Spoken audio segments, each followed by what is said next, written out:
Halo semuanya, topik pertama yang akan kita bahas untuk materi akuntansi biaya ini adalah mengenai pengertian biaya atau apa sih akuntansi biaya itu dan apa sih biaya-biaya yang akan kita bahas selama perkuliahan kali ini.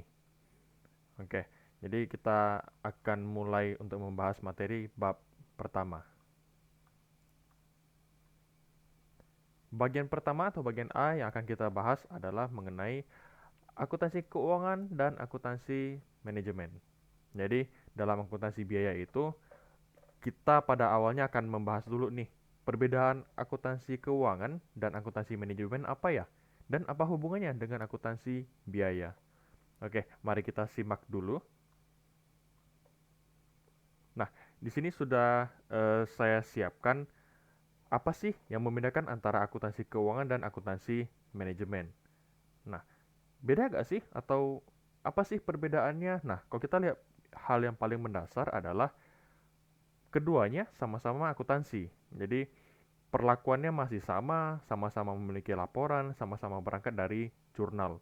Jadi, akun-akun yang akan kita temui juga sama. Nah, perbedaannya adalah pada tujuan pembuatannya dan eh, terdapat beberapa perbedaan dalam jenis laporannya, dalam tujuan untuk dibikinnya, pengguna laporannya, dan lain sebagainya. Nah, untuk bagian yang pertama, kita lihat dulu nih, akuntansi keuangan dan akuntansi manajemen. Bedanya apa sih? Oke, jadi ini akuntansi keuangan. Nah, kita bisa lihat teks di bawah. Bagian dari akuntansi yang berkaitan dengan persiapan laporan keuangan untuk pihak luar. Jadi, bisa dibilang yang kita pelajari di pengantar akuntansi lalu lebih cenderung ke akuntansi keuangan. Kenapa? Karena laporan yang kita susun, laba rugi, laporan posisi keuangan. Nah, semuanya itu ditujukan untuk pihak luar. Pihak luar dalam artian masyarakat luas ataupun investor, apalagi untuk perusahaan yang sudah go public yang TBK. Oke, jadi jika laporannya menggunakan akuntansi keuangan atau basicnya akuntansi keuangan, maka yang mengkonsumsi laporan tersebut adalah pihak luar. Nah, bagaimana dengan akuntansi manajemen? Jadi, di sini sudah jelas akuntansi manajemen. Nah, akuntansi atau laporan accounting yang ditujukan untuk kepentingan pihak manajemen. Kita bisa lihat di bawah, akuntansi manajemen adalah bagian dari akuntansi yang berkaitan dengan persiapan laporan keuangan untuk pengambilan keputusan oleh pihak manajemen. Oke, jadi untuk yang akuntansi manajemen ini, output laporannya lebih cenderung disesuaikan dengan kebutuhan internal manajemen atau kebutuhan internal manajer juga bisa. Untuk apa sih? Untuk pengambilan keputusan. Pengambilan keputusan yang seperti apa? Yaitu yang bersifat operasional. Jadi lebih ke misalnya ada dua jenis cara atau ada dua cara untuk kita memperoleh sesuatu atau untuk mengolah suatu produk. Nah, sebelum kita mengolah produk tersebut, kita harus menghitung dulu nih.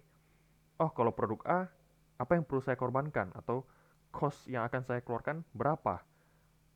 Untuk cara yang kedua, berapa juga? Jadi, setelah kita menghitung keduanya, kita bisa membandingkan. Nah, jadi untuk keputusan manajemen lebih baik pakai cara yang mana ya? Jadi seperti itu.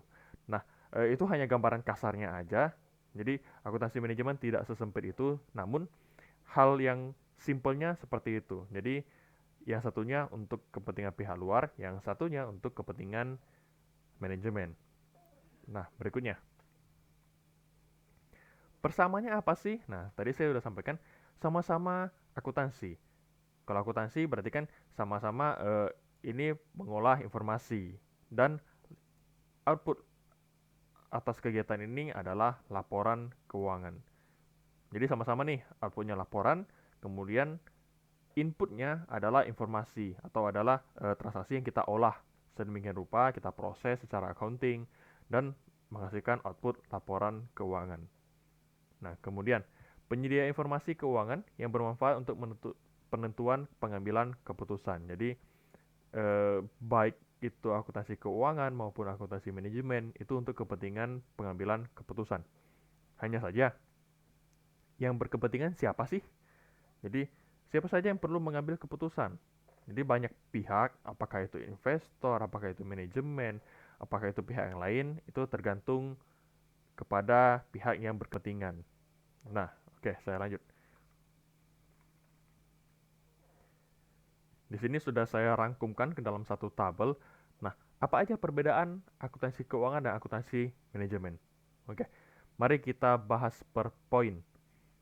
Financial accounting itu akuntansi keuangan, manajemen accounting itu akuntansi manajemen. Nah, untuk pengguna utama laporan atau untuk siapa sih pemakai atas laporan yang akan kita terbitkan ini? Nah, untuk financial accounting atau akuntansi manajemen, pihak yang menggunakannya adalah pihak eksternal, jadi pihak luar, terutama investor. Nah, saya lanjut. Untuk pihak accounting, manajemen accounting, berarti kan yang menggunakan adalah pihak internal atau manajemen atau kita persempit itu manager. Jadi orang yang punya tugas atau punya kuasa lah untuk menghandle internal sebuah perusahaan. Jadi apakah orang yang bersangkutan ini menghandle bagian untuk mengolah produksi, jadi ataupun secara apa ya, beberapa strategik perusahaan, keputusan yang strategik. Jadi memutuskan nih apakah harus beli, apakah harus sewa dalam memproduksi sesuatu, mesinnya seperti apa, apakah kita sewa mesinnya. Contoh, orang yang punya usaha toko fotokopi, toko ATK, nah mereka harus menentukan apakah mesin fotokopinya lebih baik kita beli. Kalau beli dengan catatan eh, ya kita beli pasti muncul yang namanya penyusutan, atau kita sewa. Namun kalau sewa muncul biaya sewa dong. Tapi barang bukan barang kita. Jadi selama kita menyewa, barang tersebut tidak akan menjadi milik kita. Atau kita beli cash, tapi kita perlu dana yang cukup besar.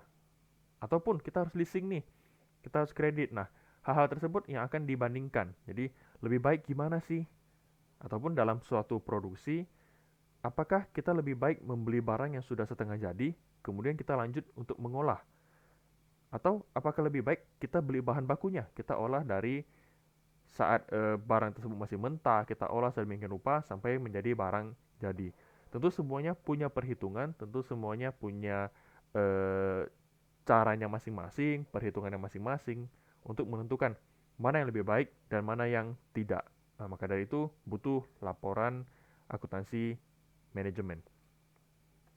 Oke, saya lanjut. Kedua, dasar penyusunan. Untuk financial accounting, itu dasarnya adalah PSAK, FR, IFRS. Jadi, untuk pihak luar memang sudah terstandarisasi. Nah, standarnya itu PSAK. Jadi, penyataan standar akuntansi keuangan sudah ada standarnya, berlaku secara nasional. Jadi, kalau PSAK ini untuk yang di Indonesia, kalau IFRS ini untuk yang di luar.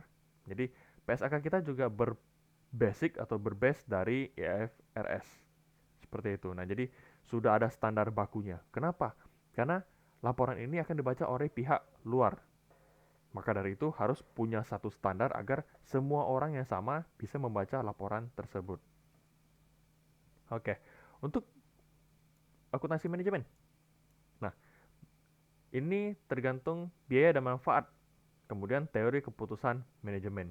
Jadi, penyusunannya tidak ada satu standar yang pasti, jadi disesuaikan dengan apa yang dibutuhkan oleh pihak manajemen.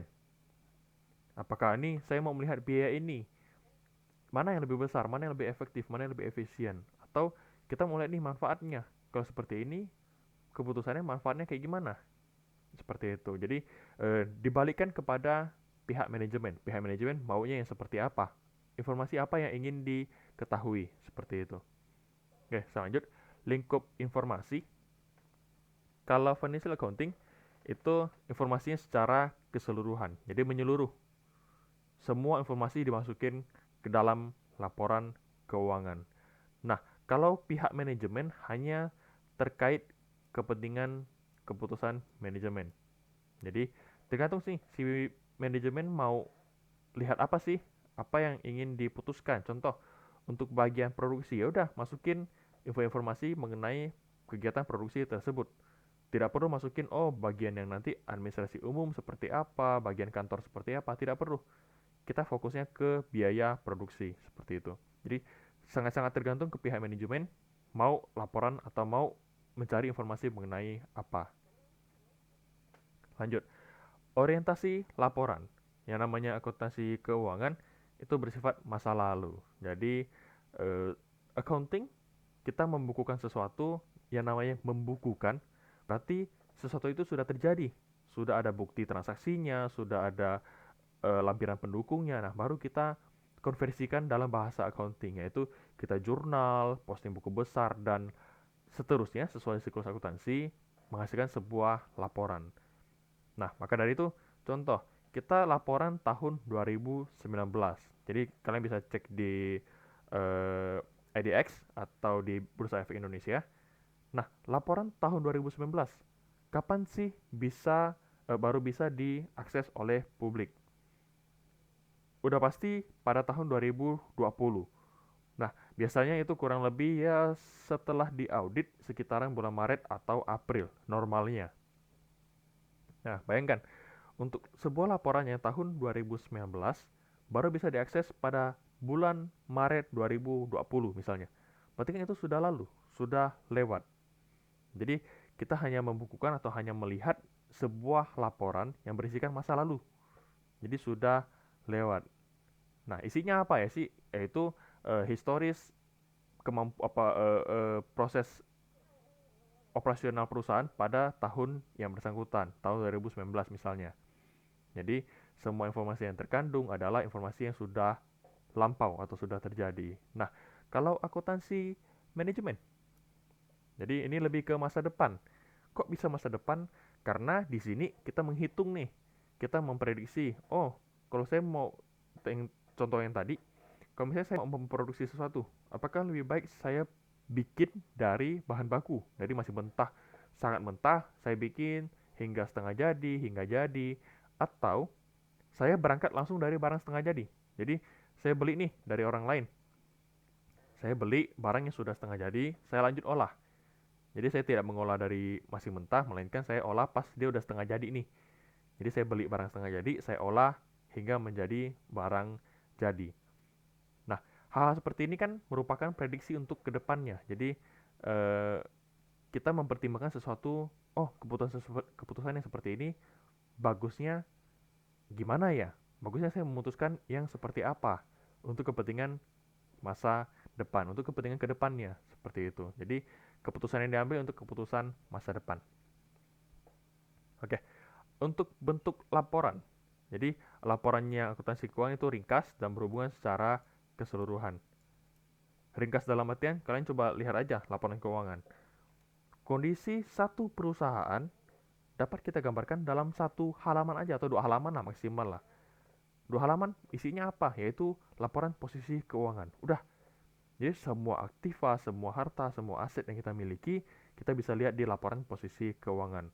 Maupun semua laba, semua modal kita, semua hutang-hutang kita bisa dilihat dalam satu laporan aja, yaitu laporan posisi keuangan. Berikutnya, untuk laba rugi juga kita bisa lihat secara ringkas. Jadi, semua kegiatannya sudah dirangkum ke dalam satu laporannya ringkas dan hanya beberapa laporan. Jadi ada laba rugi, perubahan modal, laporan posisi keuangan, arus kas.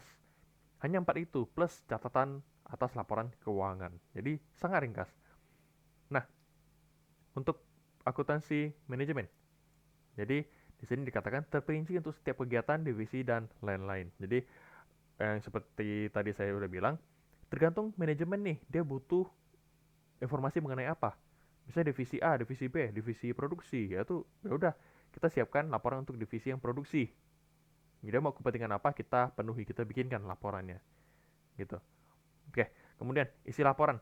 Di sini laporan keuangan dan CLK. Yang tadi saya sudah sebutin, laba rugi, laporan posisi keuangan, arus kas, seperti itu. Nah, kalau akuntansi manajemen bisa beberapa laporan yang dibentuk atau yang dihasilkan. Contoh, anggaran ataupun mengenai laporan biaya nih atau laporan prestasi. Jadi lebih baik yang seperti apa laporannya. Oke, kemudian atau laporan analisa khusus. Jadi balik lagi ke manajemen. Kemudian tingkat presisi. Jadi keakuratannya seperti apa sih kalau akuntansi keuangan? Nah, karena ini hal yang sudah lampau, jadi hal yang sudah lampau kan udah jelas nih, ini udah terjadi. Dia kalau udah beli ya udah beli, nggak mungkin meleset. Dia beli harganya 50.000, udah pasti 50.000, nggak mungkin meleset. Kenapa? Karena itu sudah terjadi, gitu. Jadi untuk tingkat presisinya itu lebih tinggi karena itu sudah terjadi. Jadi tingkat keakuratan informasinya lebih terjamin. Nah, untuk yang akuntansi manajemen dikatakan presisi lebih rendah. Kenapa? Karena yang namanya prediksi. Jadi di sini udah dibilang prediksi. Jadi ini sebuah hitung-hitungan. Kita coba menelaah nih, coba memprediksi ke depan. Keputusan mana sih yang lebih baik? Ya, yang namanya prediksi pasti bisa meleset. Makanya di sini dikatakan presisi lebih rendah. Karena apa? Karena laporan yang disajikan itu on time. Malahan bukan on time lagi, dia melihat ke masa depan. Jadi untuk masa sekarang kita prediksi ke masa depan. Makanya presisinya lebih rendah. Oke, lanjut. Sifat mandatori. Wajib gak sih bikin keduanya? Akuntansi keuangan itu wajib. Wajib hukumnya. Apalagi untuk perusahaan TBK itu wajib. Jadi semua laporan keuangan bahkan per tidak setahun. Jadi bisa aja per kuartalan atau per triwulan sudah diterbitkan laporannya. Wajib. Nah, untuk pihak akuntansi manajemen, jawabannya adalah tidak wajib atau sesuai manfaat. Jadi tergantung pihak manajemen. Sekali lagi tergantung pihak manajemen. Dia mau bikin nggak? Kalau nggak mau bikin ya nggak usah. Kita nggak usah menciptakan sebuah laporan khusus untuk pihak manajemen.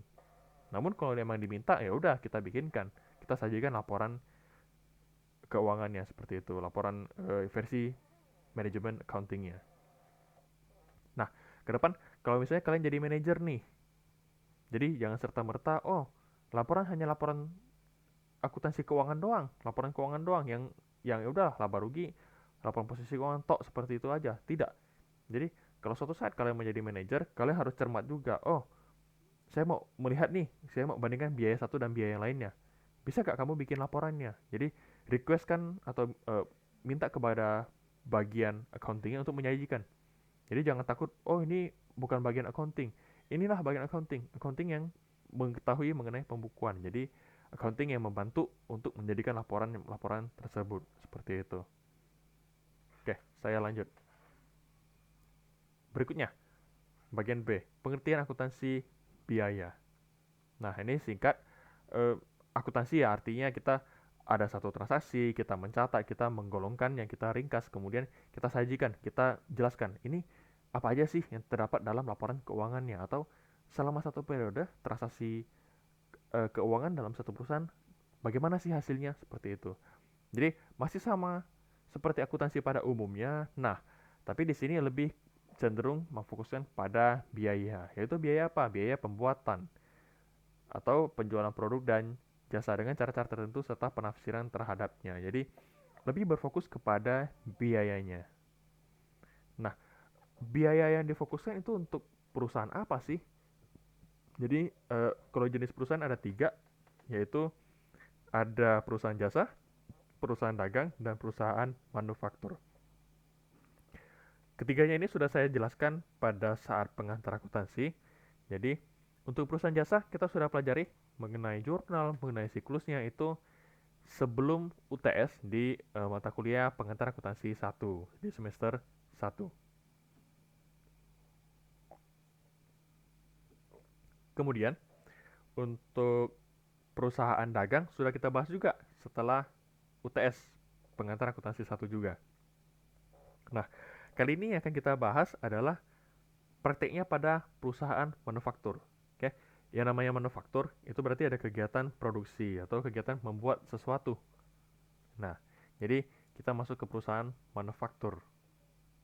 Oke, lanjut. Jadi fokus utamanya lebih ke mengenai biaya. Jadi masih sama sih, cuman masih sama seperti akuntansi pada umumnya, namun lebih difokuskan kepada biaya.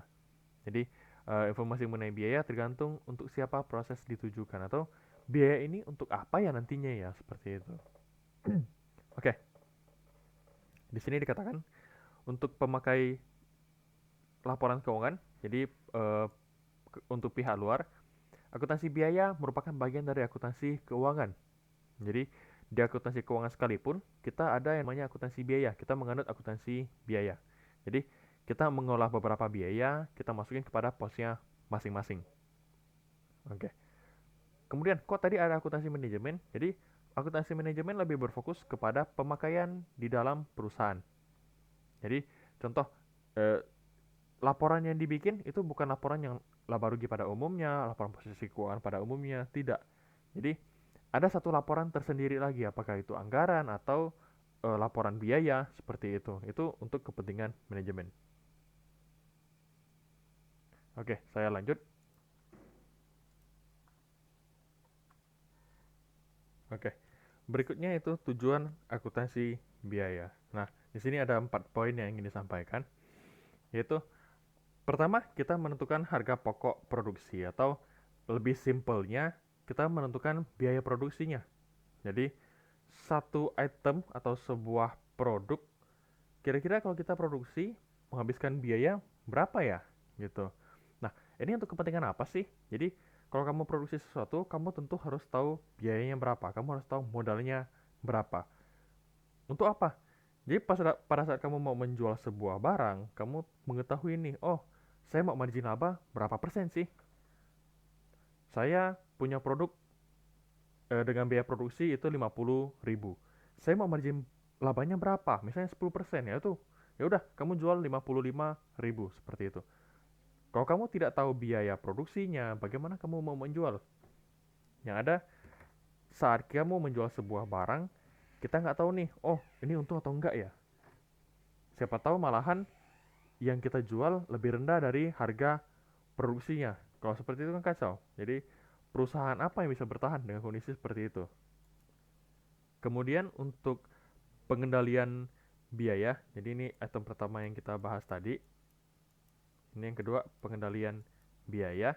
Jadi lebih ke karena kita sudah tahu biaya-biaya apa aja sih yang mungkin kita keluarkan. Nah, berikutnya adalah kita lihat pengendalian biayanya. Jadi yang di awal kita sudah prediksi apakah sama dengan yang terrealisasi. Misalnya biaya A, misalnya kita bikin sebuah meja deh. Kira-kira bahan bakunya adalah kayu. Kayunya sekian meter persegi.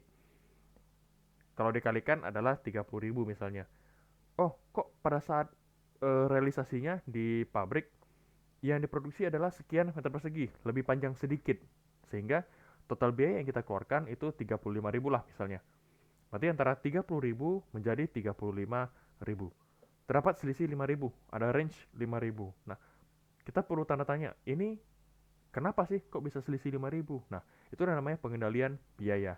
Jadi kita mengendalikan biaya kita, jika ada yang melenceng, kita cepat untuk mengetahuinya.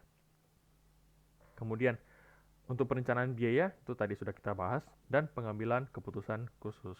Seperti itu.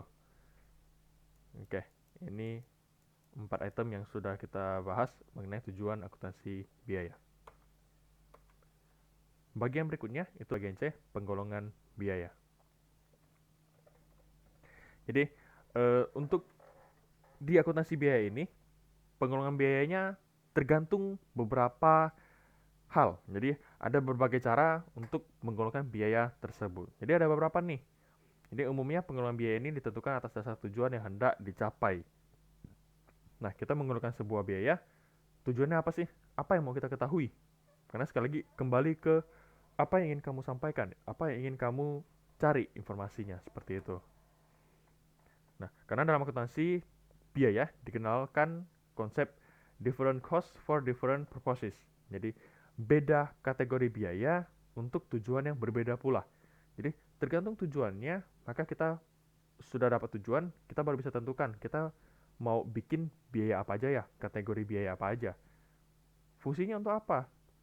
Untuk laporannya. Jadi, biaya-biaya atau kategori-kategori biaya yang dilaporkan di laporan keuangan, baik itu untuk eh, pihak manajemen ataupun untuk pihak luar itu jelas. Contoh untuk produksi, biaya apa aja sih yang muncul? Umumnya kan seperti yang pas pertemuan sebelumnya kita sudah bahas, ada 3. biaya bahan baku, biaya tenaga kerja, dan biaya overhead pabrik. Udah jelas, kita bikin sebuah item, sebuah barang, tentu butuh bahan baku. Berarti biaya bahan baku. Kedua, biaya tenaga kerja. Kita pasti butuh orang dong untuk bekerja di sebuah pabrik untuk menjalankan mesinnya ataupun untuk mengolah produknya, membentuk, membungkus, dan lain sebagainya. Nah, ada barang, ada tenaga kerja.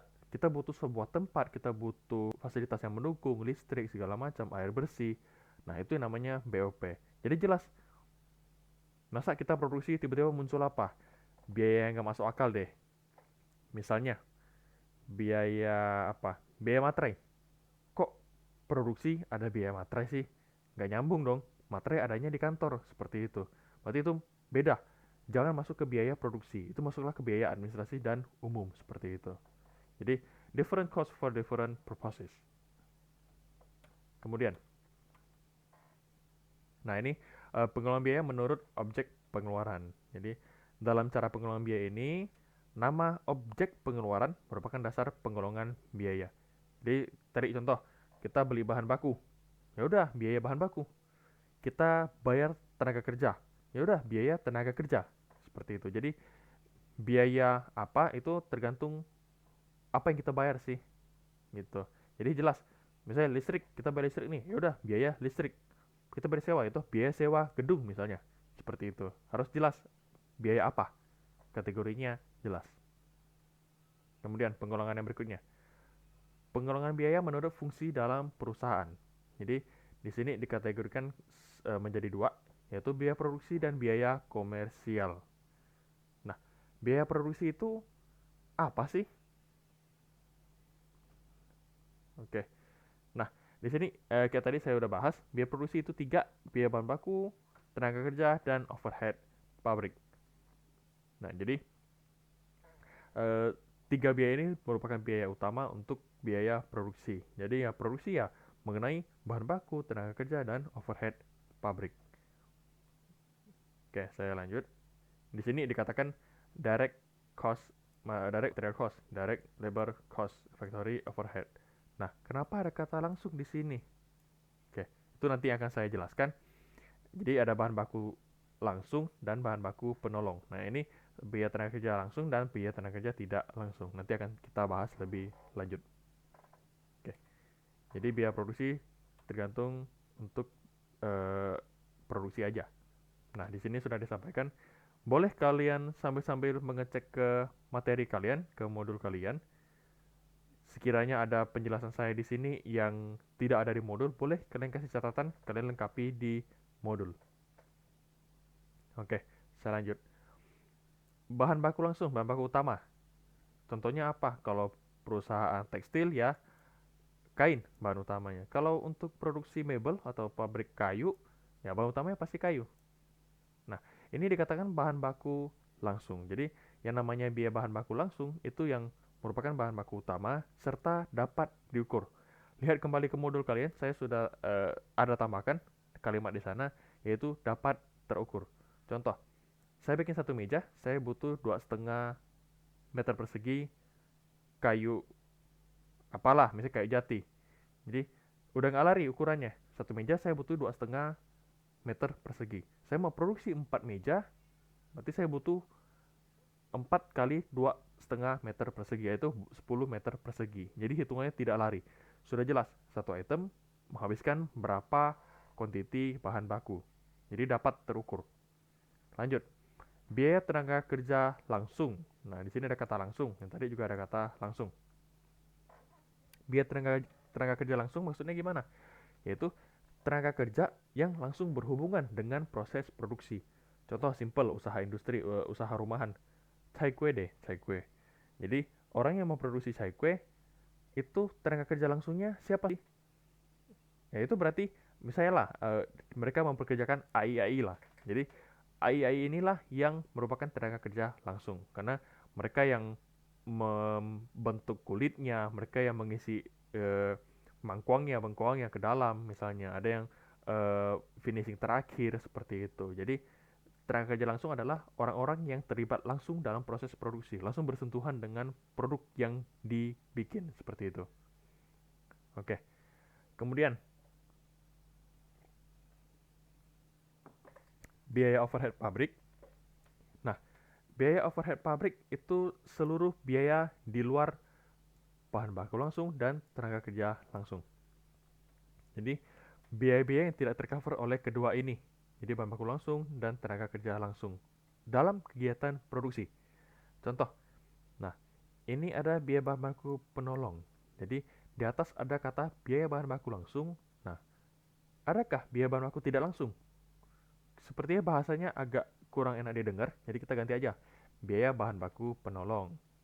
Contoh, tekstil atau perusahaan garmen deh nanti mereka yang menjahit sebuah kemeja misalnya. Satu kemeja deh. Satu kemeja punya bahan utama adalah kain. Nah, bahan baku penolongnya apa?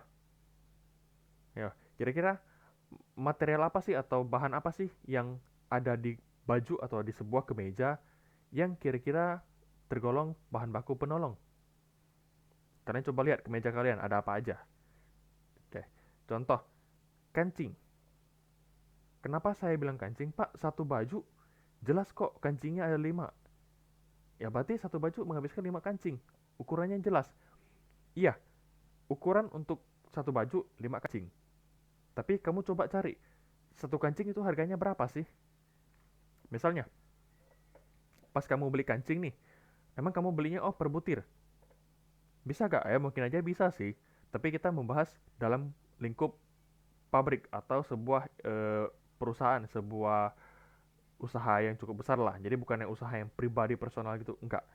Jadi otomatis saat sebuah pabrik mereka mengorder kancing, pabrik tekstil atau garmen atau untuk yang penjahit lah. Sekali mereka beli kancing, mungkin nggak mereka beli, oh saya beli 10 pieces kancing dong. Nggak mungkin.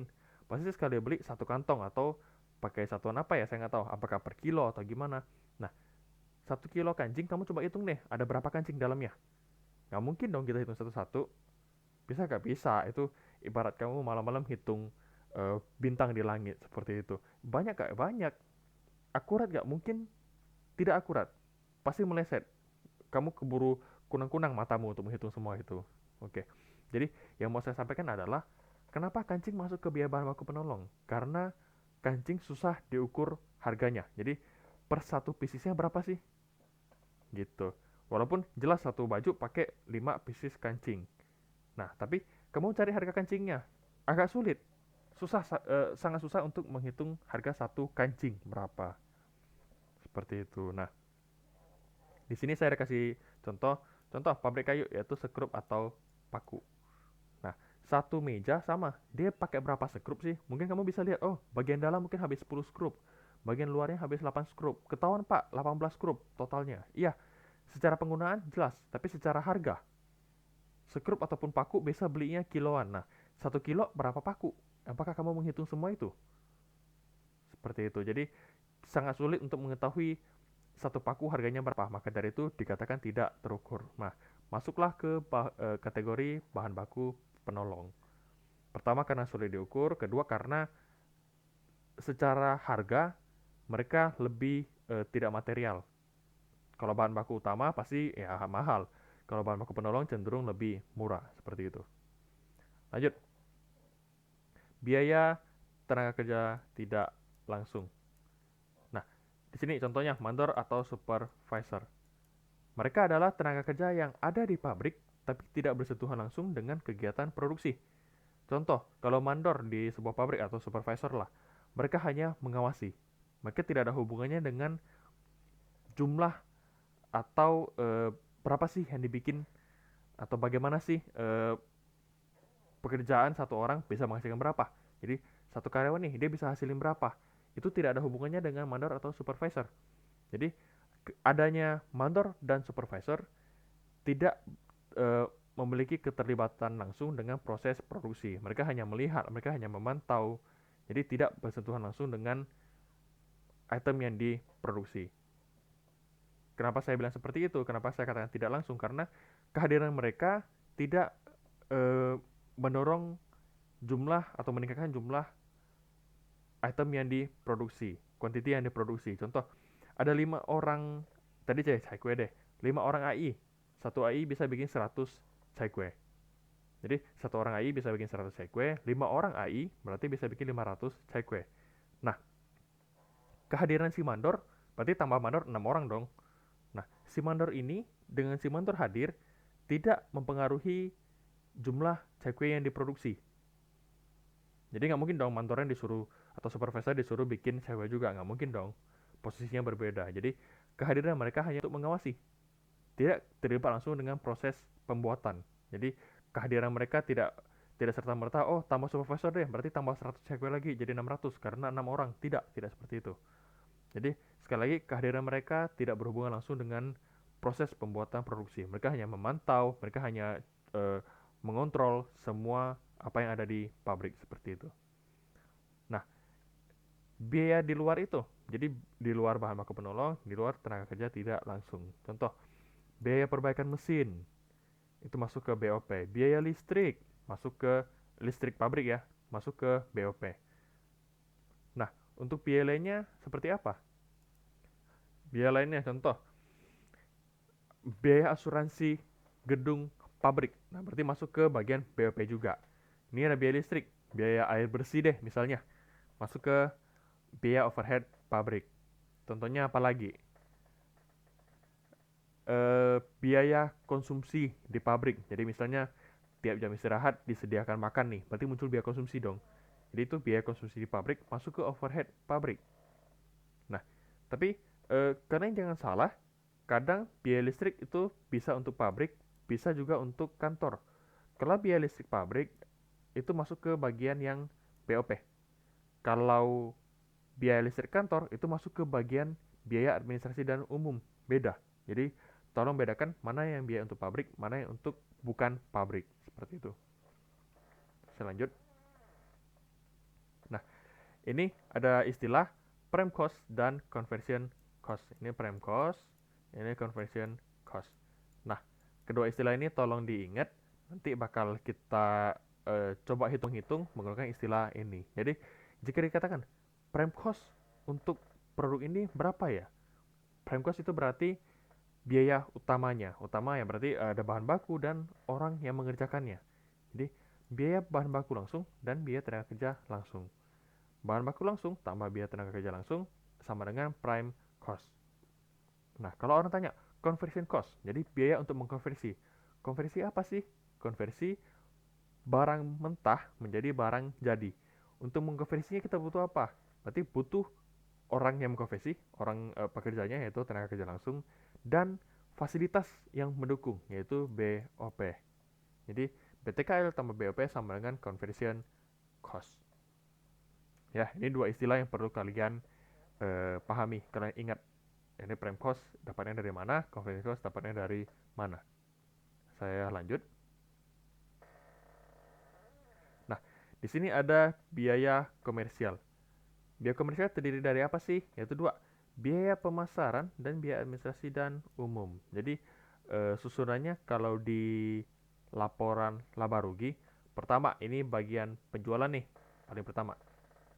Setelah itu kita kurangi dengan apa? Yaitu HPP. Nah, HPP, penjualan kurangi HPP hasilnya adalah laba kotor. By the way, ini bukannya Pak ada highlight tapi tidak ada tulisan. Ini memang tidak ada tulisan, jadi saya hanya memberi tanda aja. Jadi ini atas ini penjualan, kemudian ini HPP, hasilnya adalah laba kotor. Nah, masih laba kotor. Setelah laba kotor, kita masukin apa lagi? Yaitu ada dua, biaya pemasaran jika ada dan biaya administrasi umum. Nah, ini jadi posisi pemasaran sama biaya admin umum itu setelah laba kotor. Nah, barulah didapat ini laba sebelum bunga dan pajak, ini biaya bunga, biaya pajak, dan terakhir itu laba bersih. Seperti itu. Jadi, biaya pemasaran dan biaya admin umum letaknya itu setelah laba kotor. Nah, simple.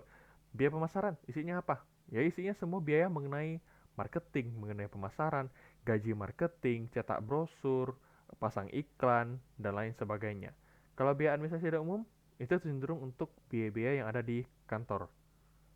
Ya misalnya gaji direktur, sewa gedung kantor, listrik gedung kantor, asuransi gedung kantor, seperti itu. Ada Pokoknya semua untuk kantor, perlengkapan kantor, seperti itu. Saya lanjut. Nah, ini ringkasan yang biaya-biaya tadi. Jadi, kalau saya sebut biaya produksi, berarti komponennya ada 3. Bahan baku langsung, tenaga kerja langsung, dan BOP. Kalau saya sebutnya biaya komersial, berarti 2. Biaya pemasaran dan biaya administrasi umum dijumlahkan. Nah, kalau saya tanya biaya operasional, berarti semua kegiatan operasional, baik di kantor maupun di pabrik. Berarti biaya produksi ditambahkan dengan biaya komersial. Jadi, kedua biaya ini ditambahkan itulah biaya operasional. Jadi, semua kebutuhan operasional di kantor. Oke, tolong dipahami, ini bahasa-bahasa atau istilah-istilah yang akan kita gunakan. Oke, saya lanjut. Nah, pengurangan biaya menurut hubungan biaya dengan sesuatu yang dibiayai. Di sini dibagi 2, biaya langsung dan biaya tidak langsung. Nah, biaya langsung simpel, biaya yang dibebankan secara langsung kepada objek, biaya atau produk. Jadi, ukurannya jelas. Jadi, langsung berhubungan dengan produk yang bersangkutan. Kalau biaya tidak langsung, itu yang biaya yang tidak dapat dihubungkan dan dibebankan secara langsung dengan unit yang diproduksi. Contoh, kamu produksi sebuah barang, kita tahu ya tadi produksi satu meja. Oh, kita butuh kayunya 2,5 meter persegi. Jelas, ukurannya jelas, mendetail. 1 meter persegi kayu harganya sekian, misalnya 50.000. Berarti 2,5 meter persegi, berarti total biaya materialnya adalah 2,5 meter persegi kali 50.000, yaitu 125.000. Semuanya jelas hitungannya. Nah, yang dikatakan biaya tidak langsung. Contoh, ini biaya listrik deh. Untuk kita menghaluskan satu permukaan kayu, kita pasti pakai alat dong. Nah, alat itu makan listrik berapa sih? Berapa kWh sekali pakai? Tentu susah dong diukur. Jadi, hal seperti itu dikatakan biaya tidak langsung. Biaya yang tidak bisa dihubungkan ke satu unit yang diproduksi. Jadi, kalau ditanya, listrik yang dihabiskan untuk produksi satu barang berapa? Tentu kita tidak bisa mengukurnya secara langsung atau secara spesifik mengatakan, oh sekian rupiah. Tidak bisa. Maka dikatakan itu biaya tidak langsung. Saya lanjut. Nah, kemudian pengurangan biaya menurut perilaku biaya dalam hubungannya dengan volume kegiatan. Nah, volume kegiatan. Jadi, berapa yang kamu produksi, contoh kegiatan produksi, berapa yang kamu produksi menimbulkan biayanya berapa?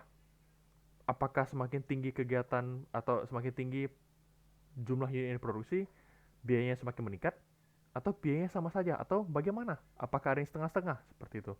Nah, kita kenal ada 3 biaya. Biasa sih pakai 2, biaya variabel dan biaya tetap. Cuma di sini ada 3 biaya, satu lagi apa? Yaitu yang semi variabel. Nah, biaya variabel dulu deh. Itu biaya yang kenaikannya berbanding lurus dengan perubahan volume produksi. Contoh di sini, untuk produksi 1,5 meter kain, kita harus beli kainnya nih. Nah, satu meter kain harganya 25.000. Berarti jika 1,5 meter kain harganya berapa? Berarti tinggal dikalikan 1,5 meter kalikan 25.000. Dapatlah 37.500.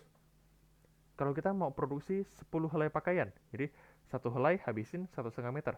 Kalau 10 helai berarti habiskan berapa? 15 meter. Berarti 15 meter kalikan dengan harga satuannya, atau di sini 10 helai, jadi ini 10 helai pakaian kalikan 37.500. Ini yang sudah kita hitung sebelumnya nih, di sini di atas. Jadi 37.500. Berapa? Berarti total 375.000.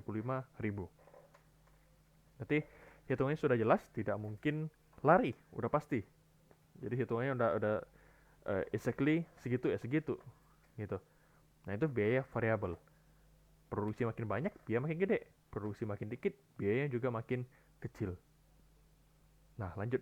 Saya lanjut ke biaya tetap dulu.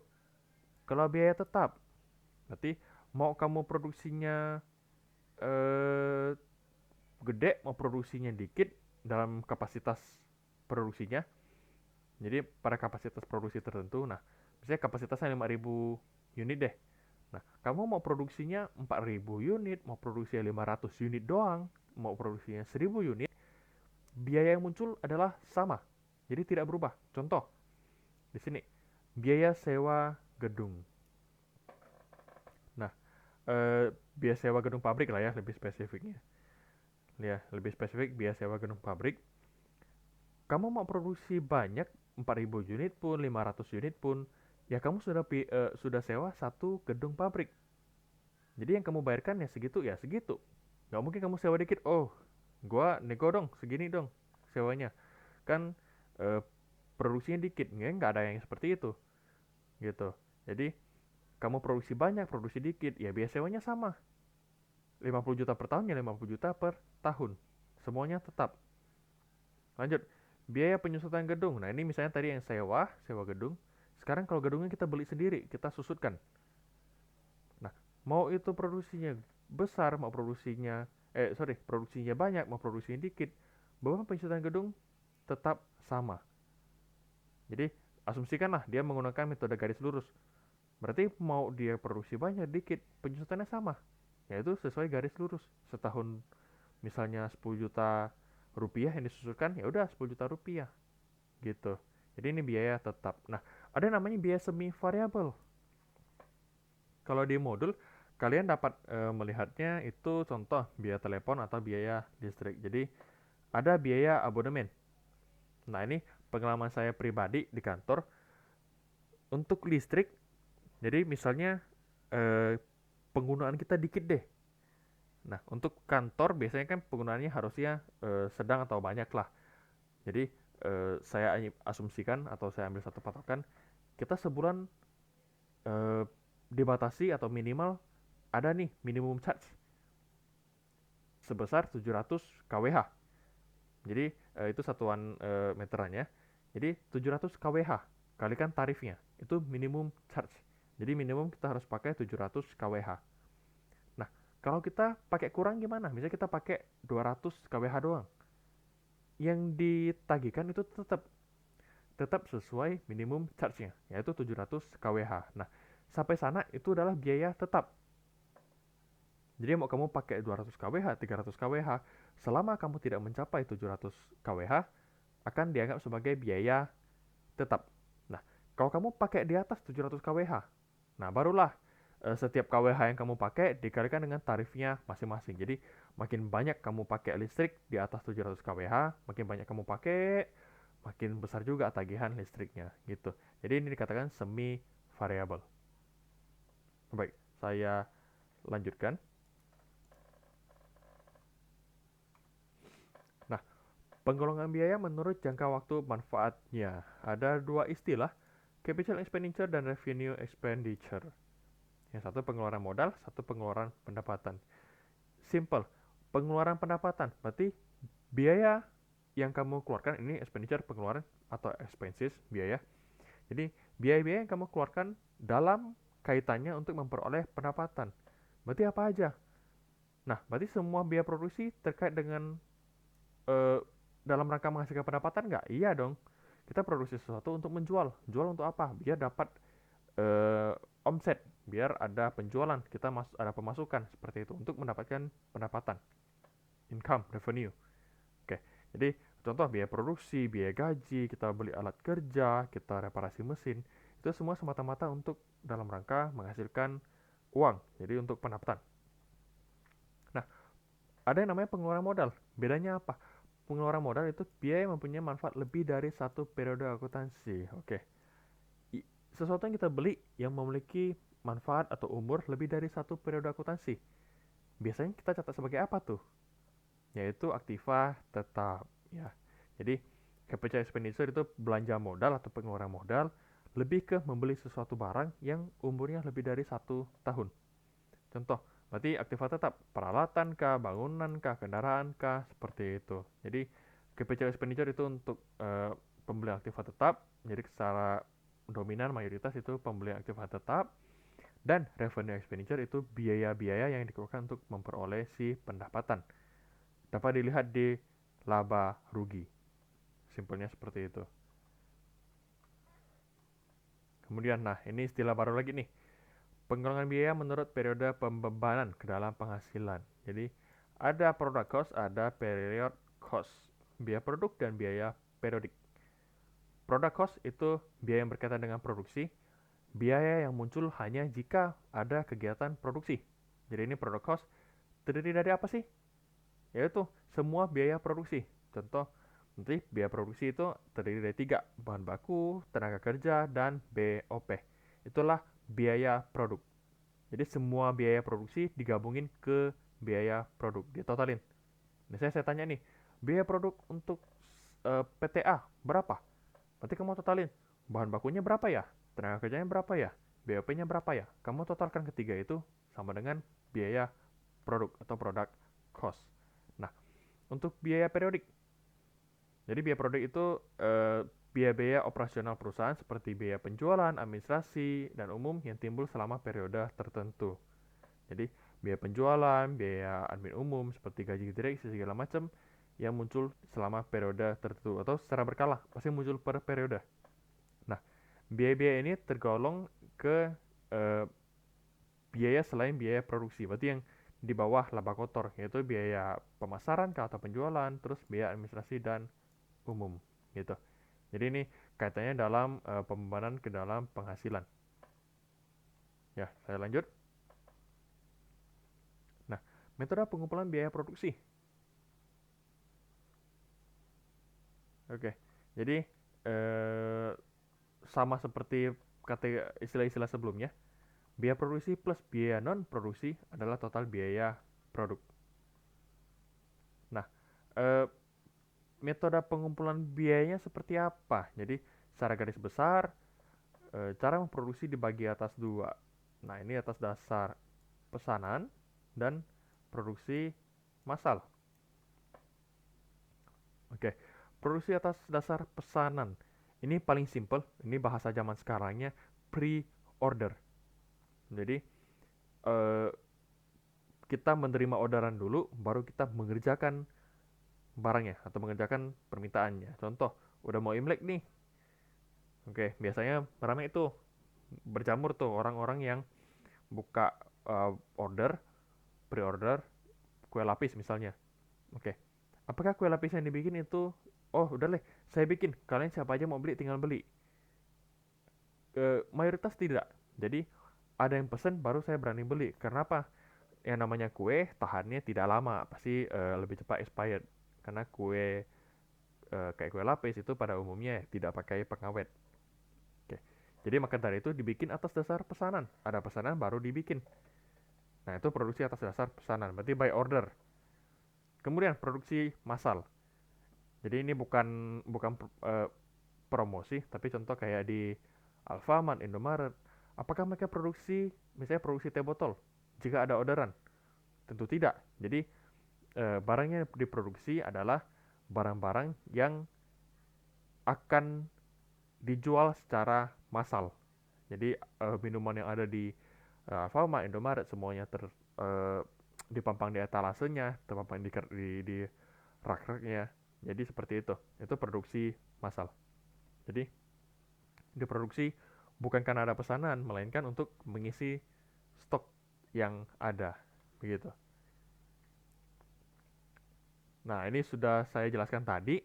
Jadi, nama kerennya kalau atas dasar pesanan adalah job order cost method atau job order costing. Nanti akan kita pelajari kalau nggak salah setelah UTS. Nah, ini produksi massal. Jadi proses cost method. Nah, masing-masing contohnya apa? Nah, kamu tuliskan sendiri. Tadi saya udah berikan contohnya, ini kue lapis yang pertama. Ini produksi massal contohnya barang-barang yang di Alfamart dan Indomaret. Nah, bagi kamu contohnya apa sih? Kamu tuliskan ke dalam materi di modul kalian. Jadi kalian lengkapi nih. Di modul sudah saya siapkan kolom untuk bukan kolom, satu space kosong untuk mengisi. Contoh menurut kalian apa? Isikan ke dalam. Jadi produksi atas by order sama yang produksi massal apa aja.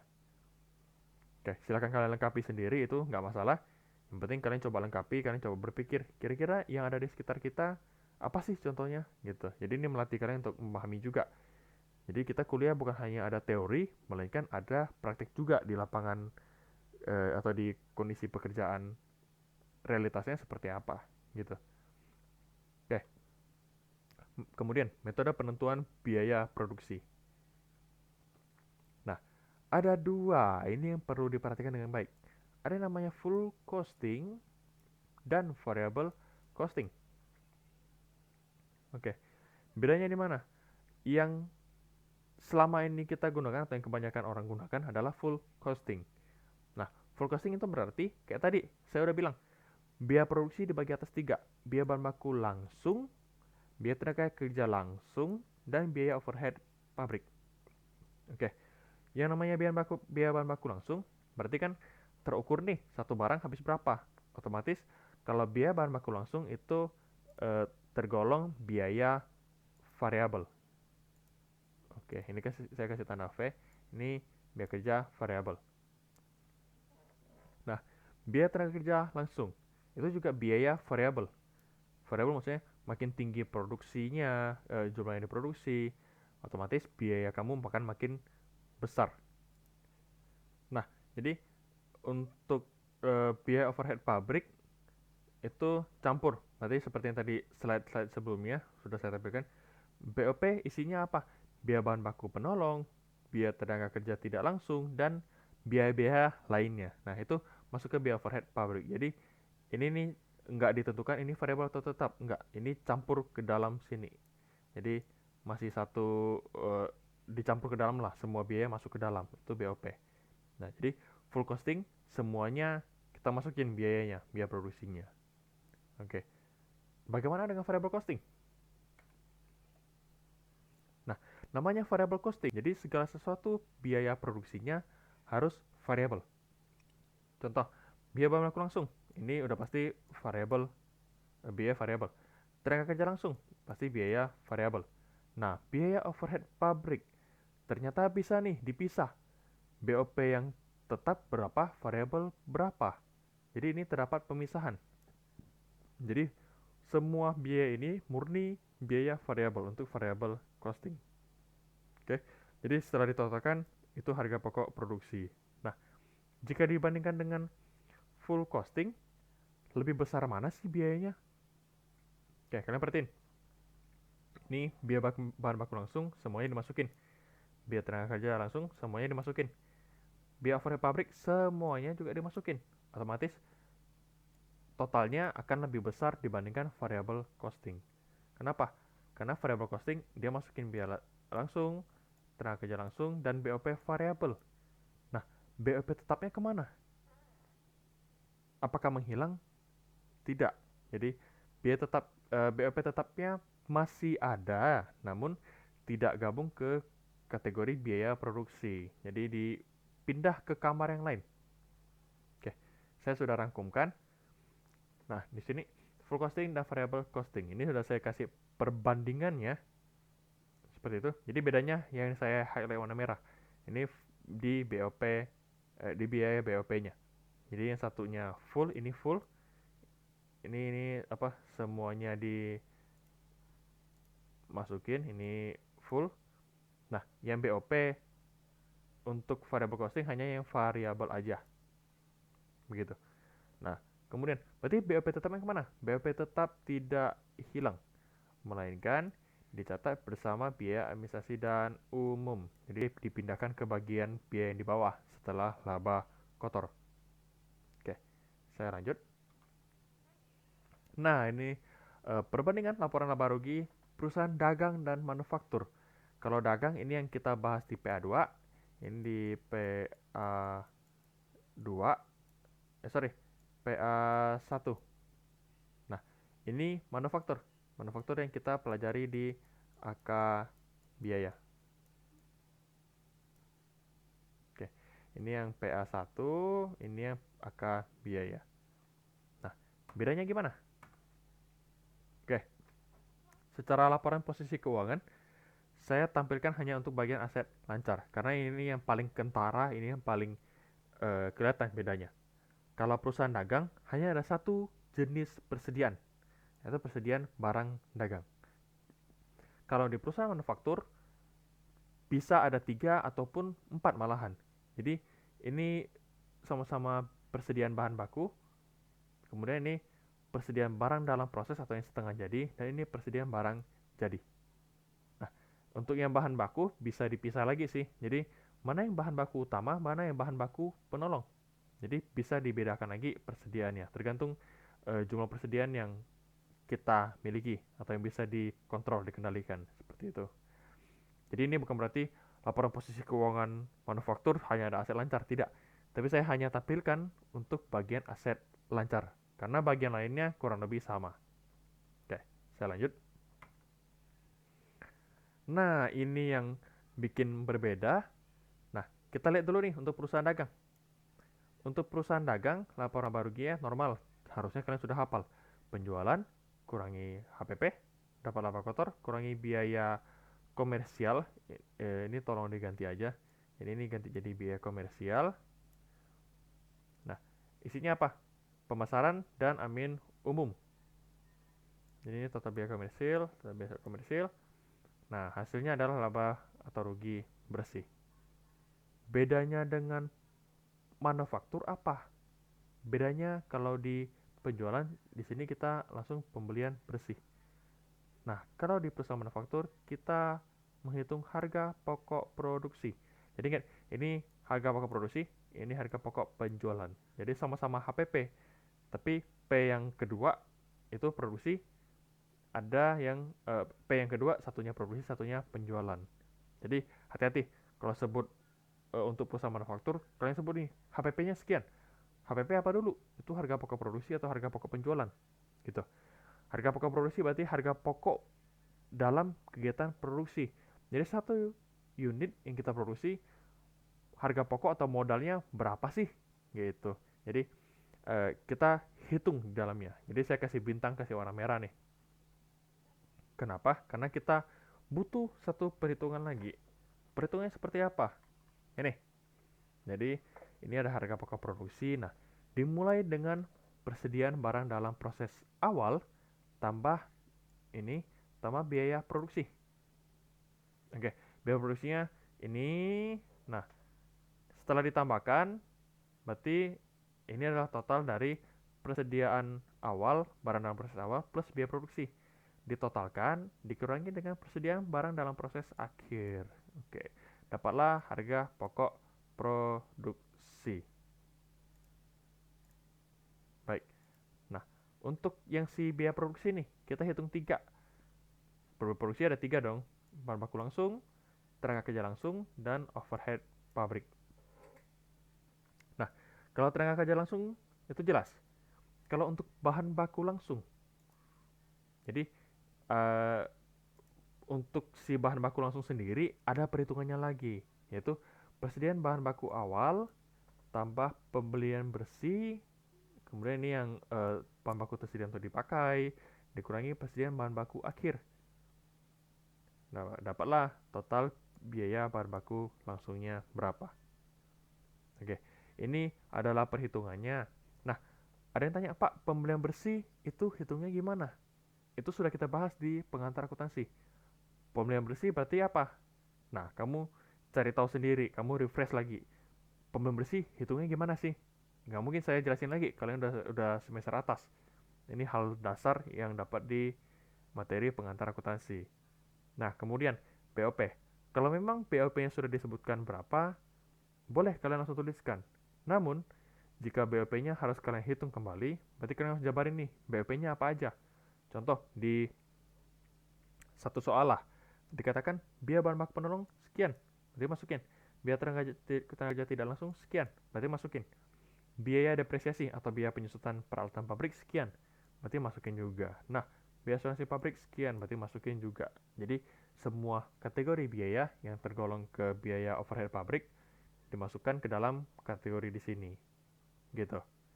Nah, dapatlah ini total BOP. Ya, jadi seperti itu untuk menghitung si harga pokok produksi. Pak, panjang. Iya, memang untuk tingkatannya perusahaan jasa itu paling simpel. Pendapatan kurangi beban sama dengan laba. Simple, sangat simpel. Perusahaan dagang, penjualan kurangi HPP, dapat laba kotor, kurangi biaya admin umum atau biaya penjualan. Dapatlah laba bersih, simple. Nah, manufaktur yang bikin dia tidak santai, tidak simpel adalah bagian HPP. Jadi menghitung harga pokok penjualan, kalian harus mengetahui harga pokok produksi kalian harus tahu biaya produksinya berapa, biaya produksi berapa, kalian harus tahu lagi nih, biaya bahan baku langsungnya berapa. Karena memang masing-masing memiliki persediaan yang berbeda, otomatis kalian harus menghitung masing-masing persediaan eh, awalnya berapa, beli berapa, sisa berapa, berarti terpakai berapa. Begitu. Oke. Nah, ini yang ada di modul. Bagaimana cara menghitung pembelian bersih bahan baku? Tidak saya jelaskan lagi. Kenapa? Ini udah basi, udah kita bahas dari semester awal. Jadi pembelian bersih itu cara hitungnya gimana? Refresh kembali materi yang sudah lalu pengantar akuntansi. Nah, bagaimana cara menghitung penjualan bersih? Sudah juga dijelaskan di materi yang lalu di pengantar akuntansi. Ini kurang ini, ya, itulah kalian refresh sendiri. Saya tidak diajarkan kembali, ya. Jadi saya lanjut. Nah, pembahasan materi bab 1 selesai. Jadi itu materi untuk pengantar kita. Nah, tahapan berikutnya adalah kalian diminta untuk mengerjakan latihan bab 1. Jadi ada di modul itu halaman 12 sampai 13 kalau nggak salah. Nah, di sana ada 5 poin. Jadi ada 5 soal. Kalian diminta mengerjakan. Jadi ada yang membahas mengenai prime cost, conversion cost. Itu apa sih? Itu di mana, Pak? Kita bahasnya. Udah, tadi sudah saya bahas. Jadi tinggal kalian refresh kembali, kalian lihat kembali cara menghitungnya seperti apa gitu. Kalau nggak di video ini, kalian lihat di modul juga ada kok. Saya sudah sampaikan materinya di modul. Tinggal kalian lihat kembali cara menghitungnya seperti apa. Nah, dan ada 2 soal itu untuk menyusun laba rugi. Jadi kalian berlatih untuk menyusun laba rugi manufaktur. Jadi hati-hati, jangan sampai terbalik, terutama pada bagian misalnya ini biaya untuk pabrik dan biaya untuk kantor. Kalau biaya untuk pabrik, contoh listrik pabrik, berarti masuk ke BOP. Kalau misalnya dia biaya listrik kantor, berarti masuknya ke biaya admin dan umum. Oke ya, jadi untuk yang dipakai, misalnya Pak, ini full costing atau variable costing, udah kalian nggak usah pusing, kalian susun aja seperti biasa, alias pakai yang full costing.